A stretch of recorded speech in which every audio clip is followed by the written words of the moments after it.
Boa noite, professor. Aqui é o Romeu e eu estou aqui para apresentar meu trabalho sobre crânio-sinostose, suas características, causas e mecanismos moleculares e genéticos. Temos de dar agora prosseguimento à apresentação do trabalho apresentando os membros. Como pode-se ver, o único membro responsável pela formação desse trabalho sou eu, Romeu Augusto. Era para ter mais uma pessoa aqui, mas infelizmente ela não pôde fazer o trabalho e agora serei eu que terei que dar prosseguimento à apresentação.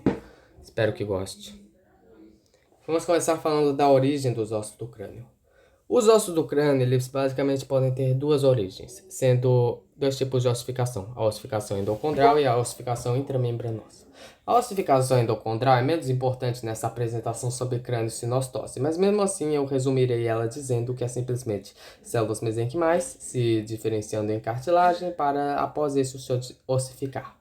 Alguns ossos que sofreram o processo dessa ossificação endocondral são o destacado aí osso esfenoide, osso pré-esfenoide e o osso base occipital.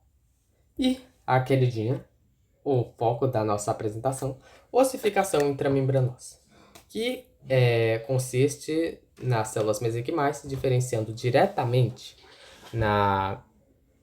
em tecido ósseo, sem passar por essa etapa cartilaginosa, como você pode ver aí no caso da calota craniana, que é uma estrutura cujos ossos passaram pelo processo de ossificação intramembranosa, como os aí destacados osso frontal, destacado em azul, os dois ossos parietais destacados em verde e o osso destacado em roxo, que no caso é a parte escamosa do osso occipital. Aguardar esse prosseguimento, indo mais a fundo na ossificação intramembranosa. Ok, vamos começar dizendo os passos dessa ossificação. Esse é o primeiro passo da ossificação da intramembranosa.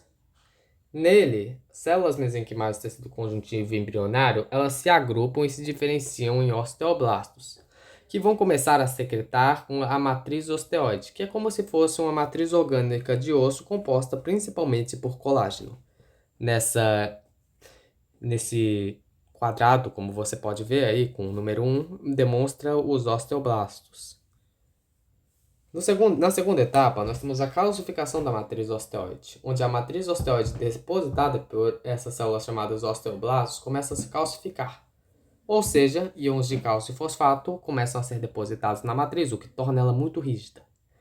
Uma vez aprisionados ali dentro, como dá para ver também na imagem 1, os osteoblastos viram osteócitos, que já são as células do tecido ósseo mais maduras e que são responsáveis por dar continuidade a esse tecido tão importante do nosso corpo.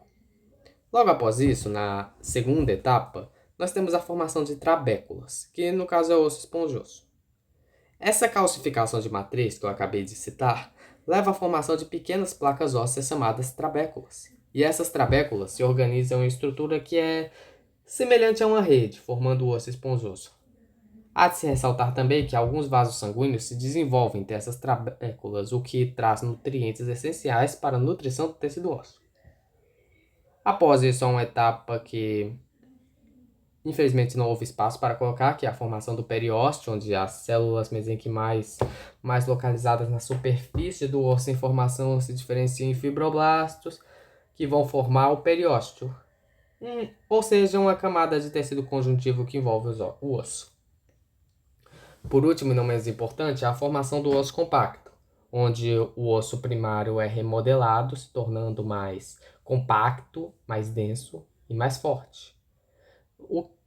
Pois ele, nesse processo de remodelação, começa a adquirir sua estrutura definitiva, composta por uma camada externa de osso compacto e uma interna de osso esponjoso. Agora vamos falar do nosso assunto principal, que é a crânio-sinostose. A crânio-sinostose se trata de uma condição congênita e é caracterizada pelo fechamento prematuro de uma ou mais suturas cranianas, o que, na melhor das hipóteses, resulta em deformidades na forma da cabeça e talvez alguns defeitos estéticos, e, na pior das hipóteses, leva ao aumento da pressão intracraniana, o que pode gerar problemas sérios de desenvolvimento neurológico. Normalmente, para combater os problemas associados à sutura precoce ao fechamento precoce das suturas, que no caso é a craniosinostose, é necessário uma intervenção cirúrgica para reabrir as suturas e permitir o crescimento adequado do crânio. Aqui estão alguns exemplos de craniosinostoses que vamos dar mais destaque agora. Para começar, nós temos a plagiocefalia, que é uma deformidade craniana caracterizada pela assimetria da cabeça. Ela se dá pelo fechamento prematuro da sutura coronária unilateral, porém, em alguns casos muito específicos, pode ocorrer em bebês que passam longos tempos deitados em uma só posição devido à maleabilidade desse tecido ósseo ainda não totalmente ossificado.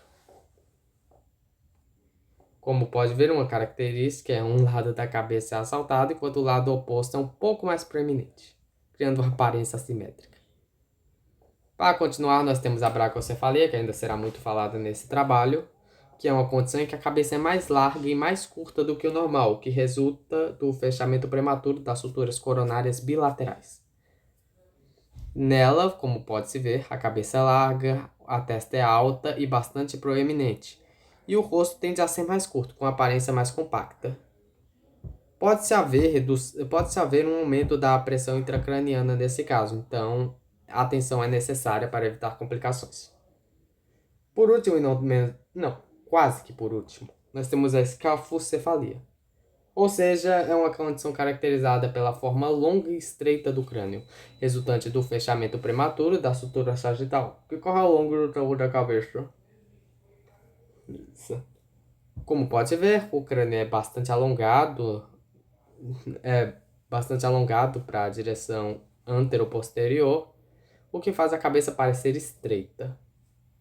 Por último, e não menos importante e bem destacado aí do lado, temos a trigonocefalia, que é a condição em que a cabeça tem a forma de um formato triangular, o que geralmente resulta do fechamento prematuro da sutura frontal. No caso, a trigonocefalia é essa imagem aí mais destacada, logo ao lado da definição de craniosinostose. Agora nós temos as teratogenias associadas, porque as craniosinostoses, infelizmente, estão bastante associadas a diversas síndromes, que nós discorreremos agora sobre elas.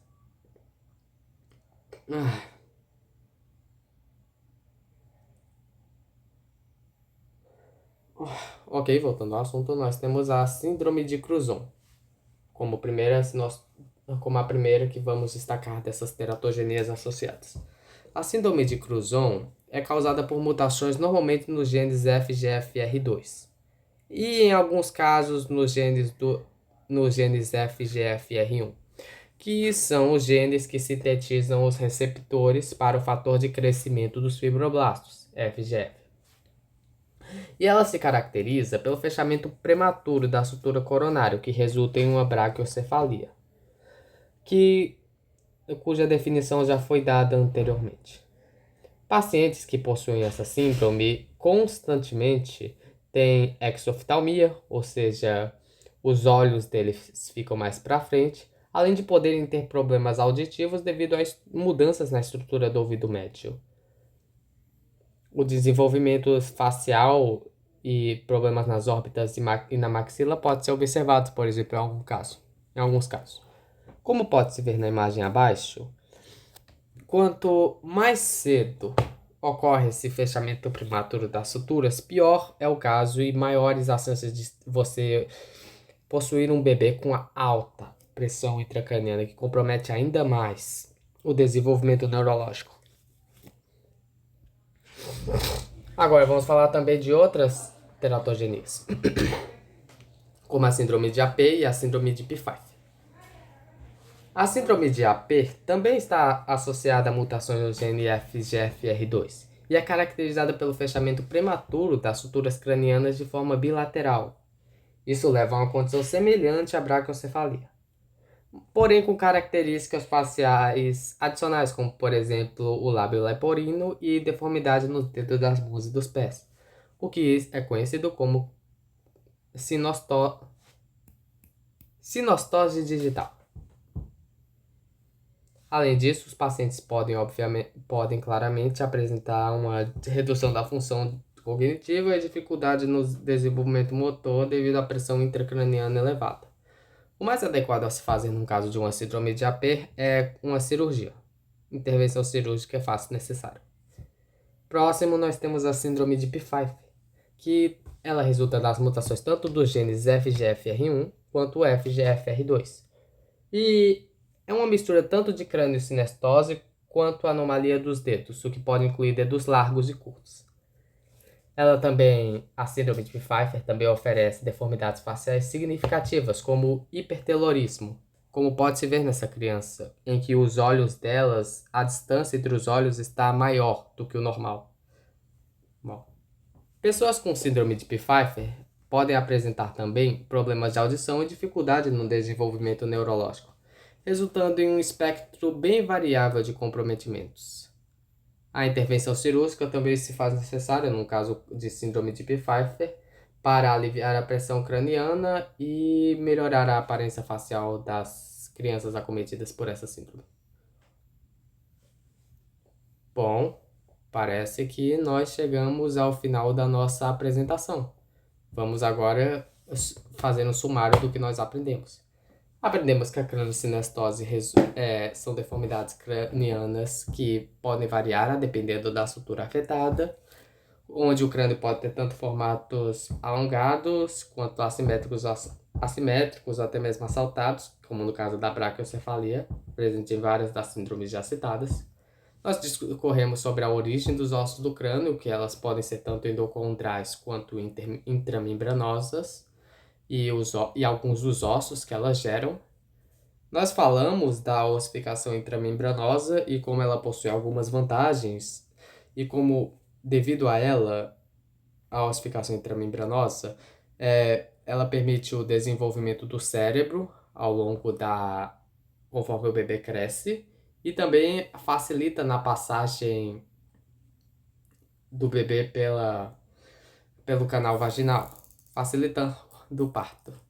Por último, e não menos importante, nós vimos algumas das teratogenias associadas, como elas estão ligadas a alterações nos genes dos FGFR, que podem ser alterados tanto por drogas, álcool e até mesmo infecções. Obrigado!